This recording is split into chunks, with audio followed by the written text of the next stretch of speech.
Hello beautiful, welcome back to my channel. So আজকে আমরা try করব ঈদ মর্নিংয়ের জন্য একটা লুক, যেটা আমি ইন্সপায়ার হয়েছিলাম সেলিব্রিটি সাটল মেকআপ, তার সাথে পাকিস্তানি ড্রামার কিছু মেকআপ লুক দেখে। সো ভাবলাম যে কেন একটু ট্রাই করে দেখি, তো তোমাদের সাথে শেয়ার করেছি।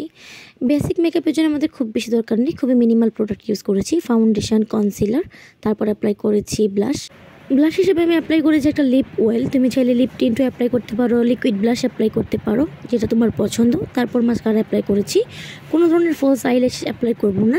আমি আইশ্যাডো হিসেবে ইউজ করেছি এটা ব্রাউন শেডের আইশ্যাডো। তারপর অ্যাপ্লাই করেছি হোয়াইট কাজল। তারপর আমি হাইলাইটার অ্যাপ্লাই করেছি আমার হাইলাইটেড জোনগুলোতে। আমি খুবই মিনিমাল প্রোডাক্ট ইউজ করে মেকআপ লুকটা করা ট্রাই করেছি। এই মেকআপ লুকটা ট্রাই করার পর আমার কাছে মনে হয়েছিল যে আমার স্কিন দেখতে অনেকটা ফ্রেশ লাগছে, মানে একটা ফ্রেশ মেকআপ লুক। তাই আমি ভাবলাম হয়তো বা ঈদ মর্নিংয়ের জন্য একটা পারফেক্ট লুক হতে পারে।